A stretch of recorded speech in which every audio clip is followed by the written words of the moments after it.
আমার সাথে যদি বসতে চায় তাহলে আমি বসতে রাজি। তারা যদি এখনও আসতে চায়, কথা বলতে চায়, আমি তাদের সাথে কথা বলতে চাই, তাদের কথা শুনতে চাই, তাদের দাবির কী কী বাকি আছে আমি এটা শুনতে চাই, এবং যেটা আমাদের সাধ্যমতো সেটা আমি পূরণ করতে চাই।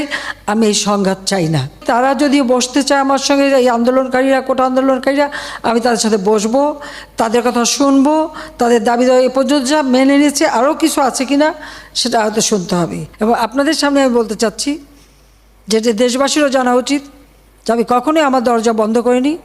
গণভবনের দরজা খোলা। যখনই এই আন্দোলনকারীরা কথা বলতে চায়, আলোচনা করে সমাধান করতে চায়, আমি তাদের সাথে নিজেই বসতে রাজি। আমি আবারও বলছি যে আন্দোলনকারীরা যদি আলোচনা করতে চায়, আমি এখনও রাজি। যে কোনো সময় তারা আসতে পারে, আলোচনা করতে পারে, দরকার হলে তাদের গার্জিয়ানদের নিয়েও আসতে পারে। সার্বজনীন পেনশন স্কিম, এটা কিন্তু 2008-এর নির্বাচনী স্তরে আমাদের ছিল যে আমরা এটা করব।